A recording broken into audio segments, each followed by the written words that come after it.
नारायणी। गुरुदेव सुनते हैं कि महर्षि वशिष्ठ ने श्री रामचंद्र जी को शक्तिपात दीक्षा ही दी थी। गुरुदेव: हाँ, इसका उल्लेख योग वाशिष्ठ में मिलता है।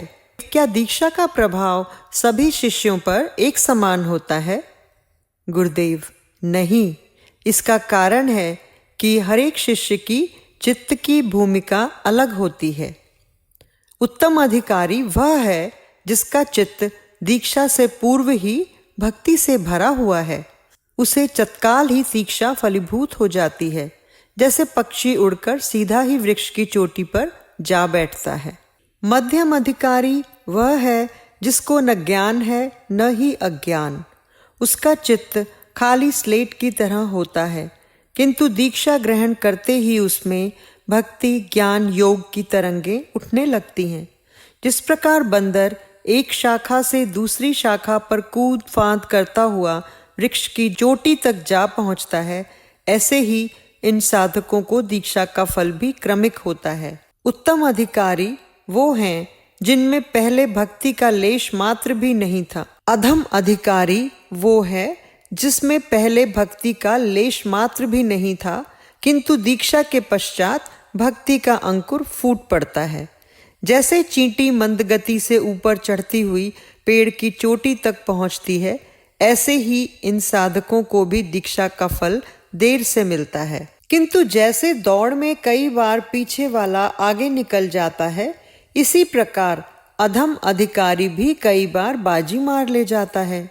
दीक्षा के पश्चात कितना साधन करता है, जगत के प्रति वैराग्य की स्थिति क्या है, मन में समर्पण भाव कितना है, इन बातों के आधार पर कई बार चींटी पक्षी का रूप ग्रहण कर लेती है तथा साधन में भी उसकी तीव्र गति से उन्नति होती जाती है।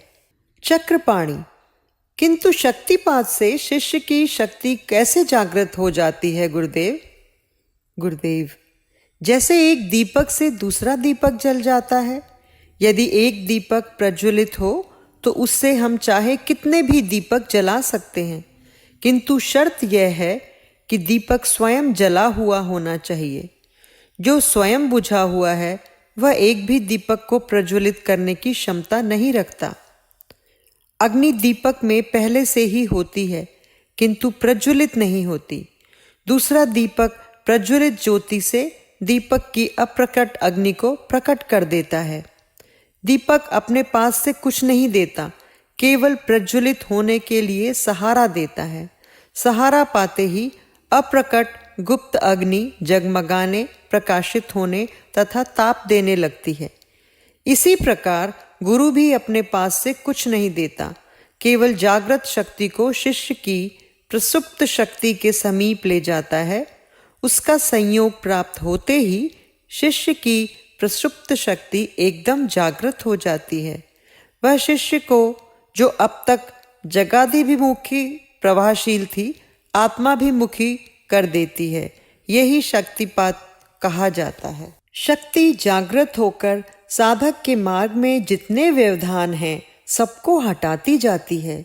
संस्कार क्षीण करती है, भावों को निर्मल बनाती है, वृत्तियों को शुद्ध करती है तथा चित्त की स्थिति इन सबसे ऊपर उठाकर क्रिया रूप में दिव्य मौन को प्रकट करती है, जिससे कि दिव्य ज्ञान उदय हो सके। जब जगत सामने से हट जाता है, अंतर से विकार, वासना तथा संस्कार भी विरामावस्था में चले जाते हैं। जगत का कोई भी विषय अभिमुख नहीं रहता। मन एकदम शांत, स्तब्ध हो जाता है। उसे दिव्य मौन कहा जाता है। दिव्य मौन साधक की एक काफी ऊंची अवस्था है। धारण किए से मौन नहीं होता, यह अवस्था साधन में स्वयमेव आती है। दिव्य मौन की अवस्था में दिव्य ज्ञान अंतर से ही उदय होता है। दिव्य ज्ञान से अन्य कोई ऐसा ज्ञान नहीं है जो ईश्वर से मिला सके। बाकी सभी ज्ञान बौद्धिक व्यायाम का परिणाम है। वास्तव में बुद्धि का ज्ञान कोई ज्ञान है ही नहीं। जब मन सभी प्रकार के विचार, विवेक, भाव तथा क्रिया से शून्य हो जाता है, तब वास्तविक बोध उत्पन्न होता है। किंतु यह सब एकदम से नहीं हो जाता, समय लगता है। वह भी तब जब साधक धैर्यपूर्वक निरंतर साधना में रत रहे। संस्कारों का अथाह सागर जीव अपने अंतर में संभाले बैठा है, क्रोध आदि विकारों से भरा है, अविद्या क्लेशों के आवरण चित्त पर लपेटे है। यह सब उसने पिछले असंख्य जन्मों में कमाया है। शक्ति को इन सब की सफाई करनी है। यह एक दिन का काम नहीं। यह कभी न सोचे कि इतना समय साधन करते हो गया, अभी तक लक्ष्य की सिद्धि नहीं हुई। लक्ष्य प्राप्ति न आपके हाथ में है, न आपके प्रयत्न परिश्रम के अधीन है। आपका कर्तव्य केवल साधन करते रहना है। साधन का फल भगवान कब किस रूप में देगा, जीव कुछ नहीं जानता। दिव्य ज्ञान उदय करने के लिए जागृत शक्ति को सर्वप्रथम बंधन मुक्त करना पड़ता है। जीव को कोई एक बंधन हो तो कोई गिनाए भी, वह तो असंख्य बंधनों में बंधा हुआ है। जितने उसके सिर पर बाल हैं, उससे भी कहीं अधिक उसके बंधन है। जगत रूपी बेड़ियां आसक्ति का रूप धारण किए पांव में पड़ी हैं।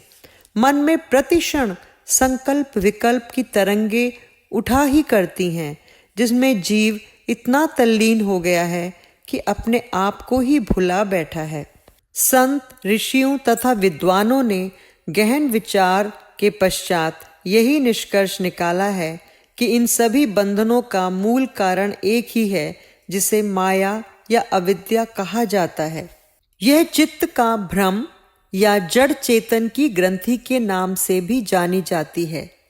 जीव बंधन मुक्त होने का प्रयत्न तो बहुत करता है, किंतु भ्रम मुक्त होने का कोई प्रयत्न नहीं करता, इसलिए बंधन मुक्त भी नहीं हो पाता। जागृत शक्ति इस भ्रमनाश की ओर ही आगे बढ़ती है। जिन कर्मों से कसकर भ्रम रूपी गठान को बंधा गया है, वह सभी क्रियाएं गठान को खोलते समय भी उसे करनी पड़ती हैं। अंतर इतना ही है कि पहले वह क्रियाएं गठान लगाने के लिए थीं, अब गठान खोलने के लिए हैं। यह सब कार्य जीव अपने प्रयत्न पुरुषार्थ से कभी नहीं कर सकता। जीव गठान लगा तो सकता है, खोल नहीं सकता। जगत रूपी दलदल में उतर तो सकता है, निकल नहीं सकता। गठान का खुलना जागृत शक्ति की कृपा पर ही आश्रित है, जिसके लिए जीव को अपने आप को जागृत शक्ति के समक्ष समर्पित करना पड़ता है। जीव लाख प्रयत्न करे, पुरुषार्थ के गुण गाए, किंतु वास्तविक पुरुषार्थ समर्पण ही है। तभी शक्ति जीव के अंतर में दिव्य ज्ञान प्रकट करती है, जीव को बंधन मुक्त करती है और उसे जगत रूपी दलदल से खींचकर बाहर निकाल देती है। इतना कहकर गुरुदेव चुप हो गए। अन्य किसी ने भी कोई प्रश्न नहीं किया। कुछ देर मौन रहकर गुरुदेव ने कहा कि अब समय आ गया है जब आपको दीक्षा दे दी जाए। यह सुनते ही सबके चेहरे खिल उठे। गुरुदेव ने पंचांग देखकर एक अच्छा सा मुहूर्त निश्चित किया। विलास ने पूछा, गुरुदेव, दीक्षा के लिए भेंट में क्या लाना चाहिए? गुरुदेव, ऐसा संकेत देना मेरे लिए संभव नहीं, क्योंकि मैं भेंट के लिए दीक्षा नहीं दे रहा हूँ। दीक्षा कोई व्यापार नहीं है कि तोल भाव किया जाए। हम तो केवल आप लोगों के मंगन के लिए दीक्षा दे रहे हैं। यदि एक एक पुष्प भी भावपूर्वक लेके आओगे तो वह बहुत है। गुरुदेव को प्रणाम करके वे तीनों बाहर निकले तो बगीचे में पेड़ों को पानी पिलाता हुआ श्रीधर मिल गया। तीनों बड़े प्रसन्न थे। पहले तो उन्होंने गुरुदेव द्वारा दीक्षा का मुहूर्त देने का शुभ समाचार सुनाया। तत्पश्चात पूछा, हमें इस संबंध में कोई जानकारी नहीं है, क्या आप कुछ मार्गदर्शन कर सकते हैं कि भेंट में क्या लाना चाहिए? श्रीधर, यह प्रश्न आपसे पहले भी कुछ लोगों ने मुझसे किया है, किंतु मैंने अपनी असमर्थता ही व्यक्त की। यह गुरु शिष्य का परस्पर संबंध है, इसमें मैं कुछ बोलने वाला भला कौन होता हूँ? वैसे यह मैं आपको कह सकता हूँ कि गुरुदेव इन बातों की ओर कोई ध्यान नहीं देते। यदि आप केवल एक पत्ता भी श्रद्धापूर्वक अर्पण कर देंगे तो गुरुदेव संतुष्ट हो जाएंगे। तीनों आश्रम से घर की ओर चल दिए। रास्ते भर यही चर्चा होती रही कि भेंट क्या करना होगा। विलास ने कहा, अब इस विषय को यहीं विराम देते हैं, अभी कुछ दिन बाकी हैं, तब तक आराम से सोचकर व्यवस्था कर लेंगे। गुरुदेव कितने अच्छे हैं। सुनते थे कि साधु लोग सब कुछ छोड़कर भी पैसे के पीछे भागते हैं, इसीलिए मैं साधुओं से दूर ही रहता था। किंतु गुरुदेव की तो बात ही कुछ अलग है। चक्रपाणि, सब साधु एक समान नहीं होते। यदि कुछ पैसे के पीछे भागते हैं तो कुछ के पीछे पीछे पैसा भागता है, किंतु वह परवाह नहीं करते। 9वीं भेंट। अब तीनों का एक एक दिन निकलना कठिन होता जा रहा था। नित्य प्रति आपस में मिलते तथा घंटों चर्चा करते रहते। आखिरकार वह दिन भी आ गया और तीनों आश्रम की ओर निकल पड़े। निश्चित दिन निश्चित समय पर वह तीनों गुरुदेव के समक्ष पहुंचे। गुरुदेव ने तीनों को अपने अपने आसन ग्रहण करने का इशारा किया। थोड़ी देर ध्यान में रहे, तीनों के मंगल की भगवती से प्रार्थना की, फिर उठकर एक एक फूल उन तीनों के सिर पर रखते हुए गुरुदेव ने आशीर्वाद दिया। अभी गुरुदेव वापस अपने आसन पर भी नहीं पहुंच पाए थे कि विलास ने जोर से हुंकार भरी। बैठा बैठा ही जमीन से उछला तथा चिल्लाता हुआ जमीन पर लोटपोट होने लगा। नारायणी भी अधिक समय तक अपने को रोक न पाई। उसकी क्रियाओं का आरंभ भक्ति योग से शुरू हुआ। मंत्रोच्चारण, देव दर्शन, अश्रुपात, विनय, रोमांच आदि क्रियाएं प्रकट होने लगी। अब चक्रपाणि की बारी थी। उसका आरंभ हठ योग से हुआ। सर्वप्रथम कुछ देर भस्त्रिका प्राणायाम होता रहा, फिर शीतली प्राणायाम तथा उसके उपरांत विभिन्न प्रकार के आसन घटित होने लगे। गुरुदेव कुछ देर वहां ठहरने के बाद अपने कक्ष में लौट आए, किंतु ये तीनों वहीं बैठे रहे। क्रियाएं होती रहीं। नाचना, गाना, हंसना, चिल्लाना, भाव भंगिमा, अनेक मुद्राएं। कभी कोई शांत हो जाता तो कभी किसी की क्रिया अत्यंत वेगवान हो उठती। एक बार तीनों सामूहिक रूप से जोर जोर से हंसने लगे तो कितनी ही देर हंसते रहे। सब क्रियाएं अनायास ही घटित हो रही थी।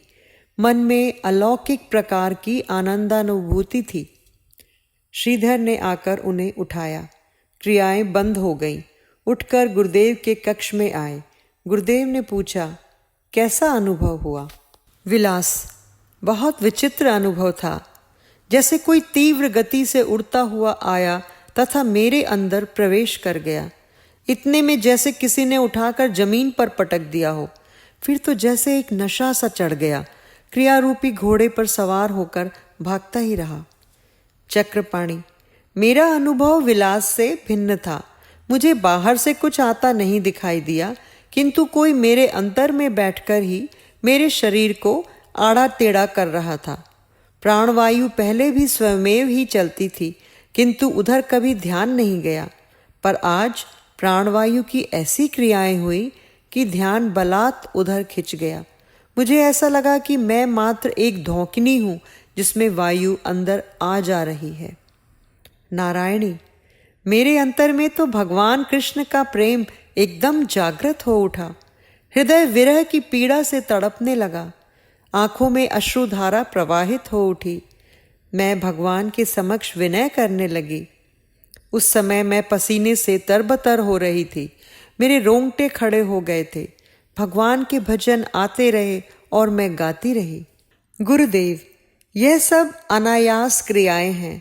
जो अंतर में बिना प्रयास घटित हो उसे ही क्रिया कहा जाता है, जिसे साधक साक्षी भाव से देखता रहता है। यही साधन कहा जाता है। तब क्रिया के रूप में एक ऐसा वाहन मिल जाता है जो मार्ग के दृश्यों का आनंद भी प्रदान करता है तथा गंतव्य स्थान तक भी पहुंचा देता है। इसी को भक्ति का रस कहा जाता है। इसके लिए किसी बाह्य उपकरण की आवश्यकता नहीं। यह रस अंतर से ही टपकता है तथा भक्त भी अंतर में ही ग्रहण करता है। रस का टपकना तथा ग्रहण करना बाहर किसी को ज्ञात भी नहीं हो पाता। इसीलिए इसे गुप्त विद्या भी कहा जाता है। जो प्रत्यक्ष है, अनुभव गम्य है, सभी विद्याओं की राजा है, पापों को क्षय करने वाली है, आनंदप्रद है, यही योग का साधन है, यही ज्ञान का मार्ग है। चक्रपाणि: गुरुदेव, हमें क्रियाओं का इतना वेग रहा, किंतु फिर भी हमें सब पता था कि हम क्या कर रहे हैं। गुरुदेव: क्योंकि तुम्हारा मन स्वस्थ बना हुआ था। अब तुम लोगों को पागलपन तथा साधन का अनुभवपूर्ण अंतर समझ में आ गया होगा। शक्ति मन पर नहीं, शक्ति को प्रभावित कर उसे अंतर्मुखी करती है। मन की स्थिति पूर्ववत बनी रहती है, केवल उसमें कर्तापन के भाव का अभाव हो जाता है, जिससे वह केवल साक्षी होकर रह जाता है। जगत में सभी क्रियाओं का कर्ता ईश्वर ही है, इसका अनुभव शक्तिपात से होता है। नारायणी: गुरुदेव, आपने जो मंत्र दिया था उसका जप तो संभवतः हम लोगों में से कोई भी नहीं कर पाया।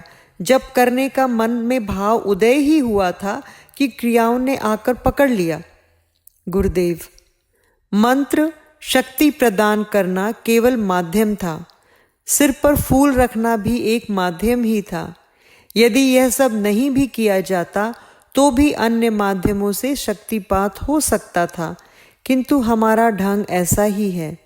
अब गुरु मंत्र आप लोगों के पास है ही। यदि कभी क्रिया का अनुभव न हो तो इसको जप किया जा सकता है।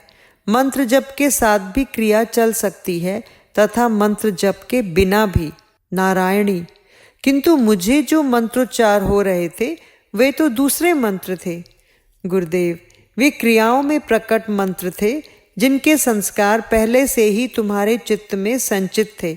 शक्ति ने उन संस्कारों को उभारकर क्रिया के रूप में प्रकट कर दिया। चक्रपाणि: और मुझे जो आसन प्राणायाम आदि हो रहे थे वे भी? गुरुदेव: हाँ, वे भी। यह सब संस्कारों का ही खेल है। शुभ तथा अशुभ हमारी मानसिक कल्पना है।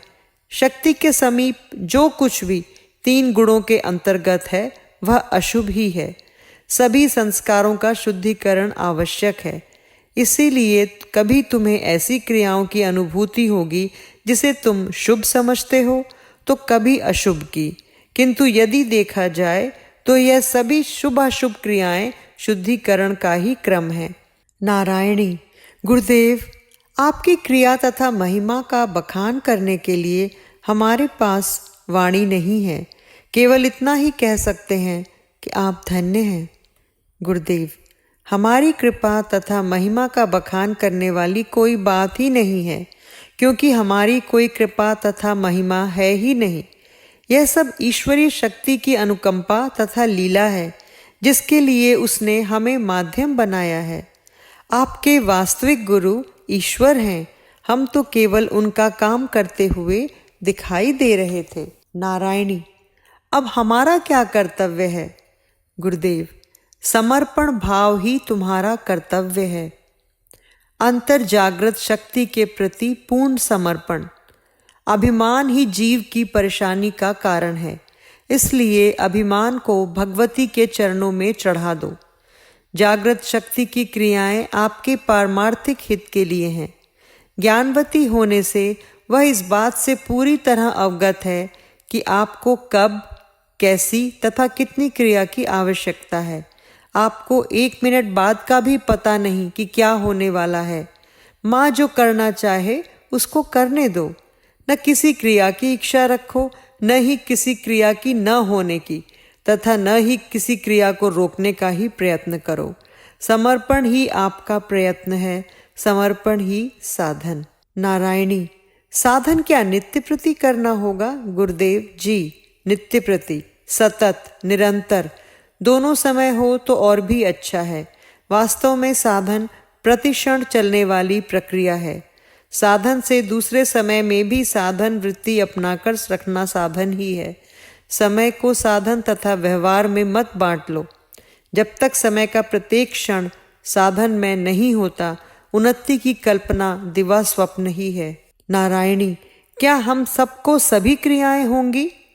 गुरुदेव, यथा समय जब जब जैसी क्रिया की आपको आवश्यकता होगी होती रहेगी, किंतु आपको किसी विशेष क्रिया की इच्छा नहीं करनी है, क्योंकि यह समर्पण के सिद्धांत के विपरीत है। दूसरे, इस बात को भी समझ लो कि क्रियाएं केवल चित्त शुद्धि के लिए ही हैं, ये उन्नति का नाप नहीं है। न ही क्रियाओं के लिए साधन किया जाता है, किंतु चित्त शुद्धि के लिए यह आवश्यक है। उन्नति हो रही है कि नहीं, इसके लिए चित्त स्थिति को देखा जाता है।